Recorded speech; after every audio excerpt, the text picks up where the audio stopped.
रात का वक्त था। आसमान में बादल कुछ ज्यादा ही हो चुका था और जंगल में एक अजीब सी अंधेरा चारों ओर फैल गई थी। ठंडी हवाओं का झोंका पेड़ों से टकराकर सिरहन पैदा कर रही थी, जैसे कोई एक अदृश्य सा शक्ति हर चीज को अपनी पकड़ में लेने की कोशिश कर रहा हो।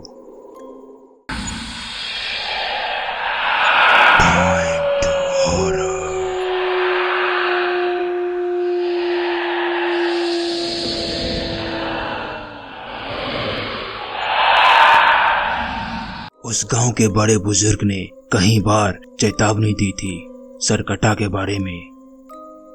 एक भूतिया सा सिर जो जंगल में भटकते रहता है, उसका धर नहीं है, सिर्फ एक कटा हुआ सिर जो कि अपने शिकार की तलाश में भटकते रहता है। कहते हैं कि जिसने भी उसे देखा वो वापस कभी नहीं लौटा। बाइक पे सवार दो दोस्त दीपक और रोहित, और दोनों के दोनों ऐसी बातों में विश्वास नहीं करते थे। वो दोनों अपने जिंदगी में कुछ अलग सा रोमांस चाहते थे। गांव के बाहर इस रहस्यमय जंगल के चर्चों ने उन्हें यहाँ पर आने पर मजबूर कर दिया था।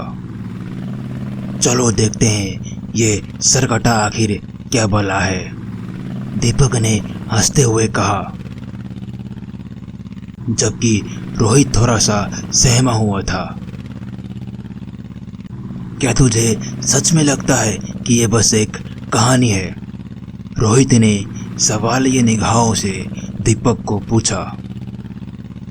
अरे भाई, ये सब गांव वाले की बातें हैं। अगर सच में सरकटा जैसी कोई चीज होती तो अब तक हमें पता नहीं चल जाता, दीपक ने आत्मविश्वास के साथ कहा। लेकिन जैसे ही दोनों ने जंगल के अंदर कदम रखा, पूरा का पूरा माहौल बदल गया। हवा अचानक से थम सी गई। पेड़ों की शाखाएं किसी पुराने डरावनी किताब के पन्नों की तरह सरसराने लगी। हर कदम पर जंगल की खामोशी और गहरी होती जा रही थी, जैसे वहां कुछ छुपा हुआ था जो उन्हें देख रहा था। दोनों के पास बस एक ही टॉर्च लाइट थी, जिसकी रोशनी अब कमजोर पड़ने लगी थी, जिसके कारण उस घने पेड़ के बीच रास्ता ढूंढने के लिए अब मुश्किल हो रही थी। लेकिन दीपक के जीत के आगे रोहित चुप रहा और उसके साथ चलते रहा। कुछ देर चलते चलते रोहित ने सुना कि झाड़ियों के पीछे कुछ हलचल हो रही है।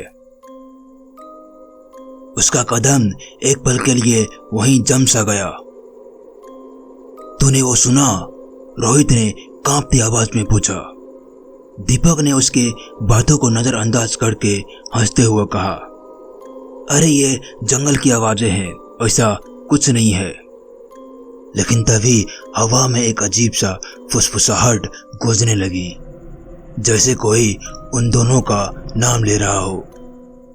दीपक और रोहित ने चारों तरफ देखा, लेकिन उसे कुछ नहीं दिखा।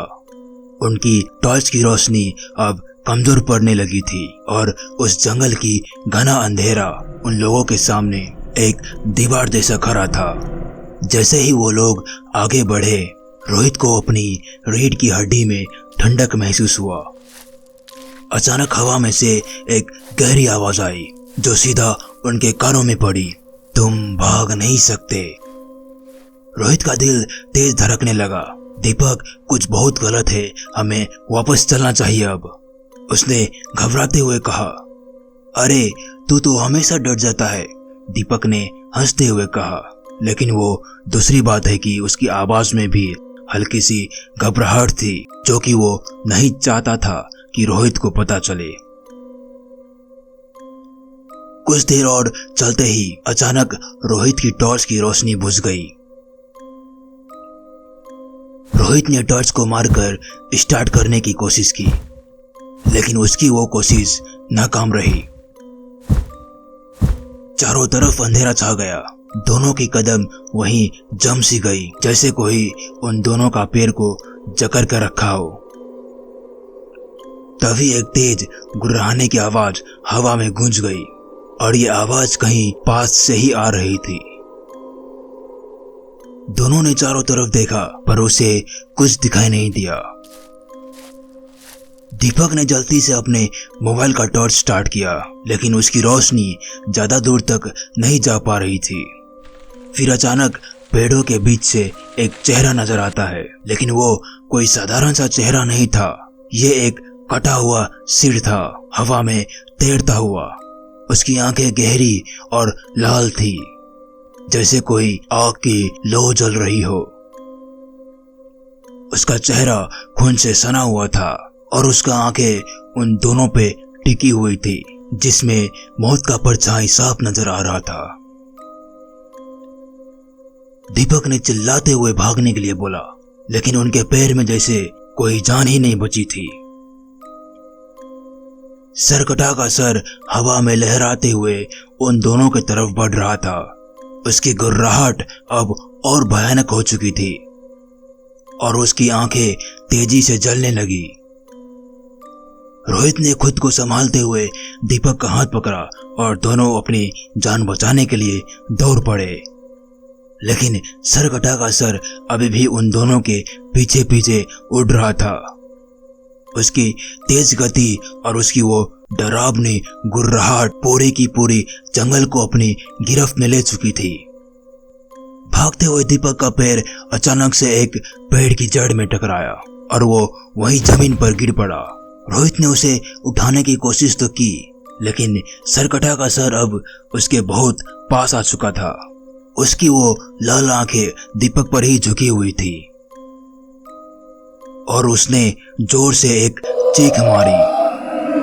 दीपक ने रोहित को देखा और बोला कि भाग जा रोहित, मुझे छोड़ दे, लेकिन रोहित उसे छोड़ने को तैयार नहीं था। तभी सिरकटा का सर तेजी से नीचे आया और दीपक के सिर से लिपट गया।